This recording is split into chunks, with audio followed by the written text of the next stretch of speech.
canal du Midi, surnommé le canal des deux mers, c'est 240 km reliant la Garonne à la mer Méditerranée entre Toulouse et Sète.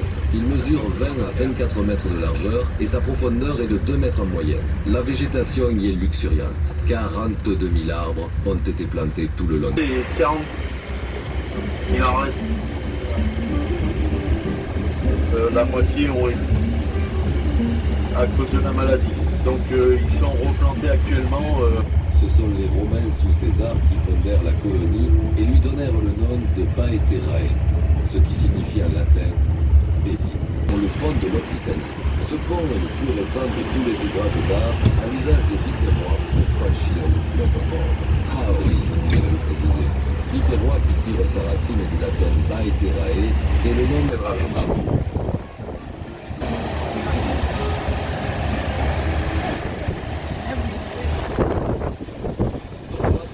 Est un très bel exemple du second art roman méditerranéen.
Né à Béziers en 1899 et torturé à mort par la Gestapo en 1943, ce héros de la France est l'auteur du récit dramatique Premier combat, dont la préface est signée du général de Gaulle.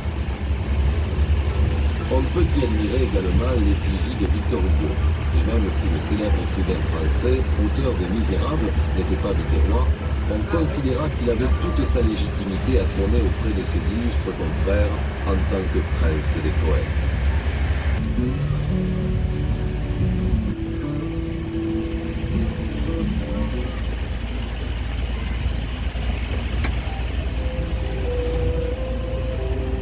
Voici une œuvre aux dimensions impressionnantes, haute de 17 mètres, sculptée par Jean-Antoine Injalbert. Elle représente le titan Atlas supportant le poids du monde sur fond d'eau, dominant une grotte percée dans un rocher, prenant appui sur une coquille, elle-même posée sur des chevaux conduits par des anges.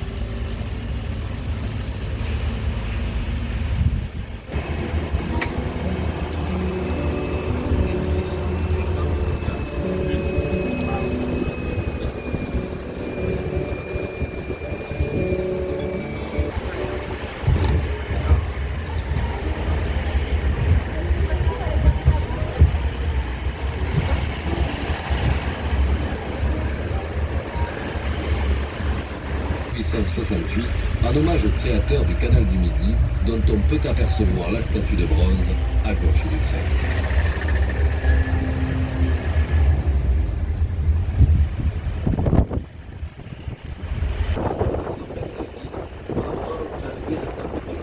C'est ici que s'empressent au mois d'août des milliers de personnes pour célébrer autour des bodegas et des casetas la feria de Béziers, le plus grand événement de l'été en Languedoc. Se déroule ici le marché aux fleurs. Les différentes espèces botaniques diffusent leurs parfums et leur opulence bigarrée pour le plus grand plaisir des visiteurs. Téfique d'origine.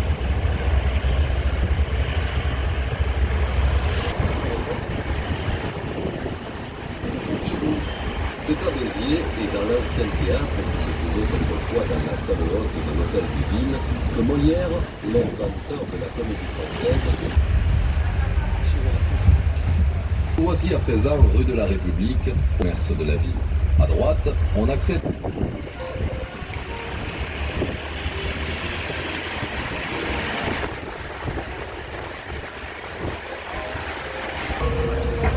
Devant nous, l'église Sainte-Madeleine. Bâtie au XIe siècle, elle conserve des traces d'architecture romane. Sa nef date du XIIe siècle et son clocher du XIVe siècle.